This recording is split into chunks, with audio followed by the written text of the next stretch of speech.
Évincé de France Télévisions en mai 2019, Patrick Sébastien avait porté l'affaire devant la justice. La Cour d'appel a rendu son verdict, ce jeudi 25 juillet, et l'animateur pouvait s'attendre à meilleur sort, comme le dévoile le média d'investigation indépendant Elle Informé. Patrick Sébastien ne fera pas tourner les serviettes. Son éviction de France Télévisions lui est restée en travers de la gorge, lui qui a écrit quelques-unes des plus belles pages du groupe, notamment avec le plus grand cabaret du monde. On m'a fait une saloperie par jour pour me dévaloriser, si bien que quand ils m'ont viré, je me suis dit: je suis une merde, je ne vaux plus rien. On ne m'a même pas parlé, avait raconté l'animateur sur RTL, en avril 2023, estimant qu'il n'avait plus sa place sur un plateau télé. Pour autant, il avait attaqué son ancien employeur devant la justice.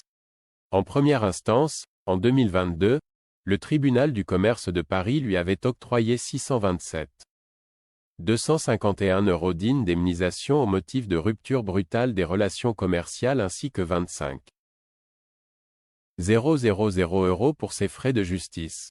Mais la 2 avait fait appel de cette décision. Ce jeudi 25 juillet, la Cour d'appel s'est prononcée et a rendu un verdict qui risque de déplaire aux saltimbanques. Si elle donne toujours raison à Patrick Sébastien, elle a néanmoins réduit de moitié ses indemnités, comme le révèle le média indépendant L'Informé. Le grand copain de Jean-Luc Reichmann ne touchera finalement plus que 331 825 € de dédommagement ainsi que 15,000 € pour ses frais de justice. Pourquoi une telle diminution? Pour calculer la somme, la Cour d'appel se serait basée sur les dernières commandes passées par France Télévisions à Patrick Sébastien ainsi que sur le préavis qui aurait dû être accordé.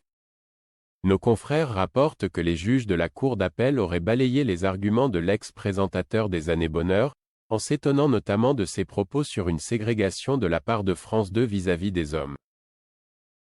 Ils ont également retenu l'aigreur et l'agressivité des paroles tenues envers France Télévisions ainsi qu'une attitude contre-productive. Ils ont aussi contredit l'animateur sur les coûts de production et les audiences.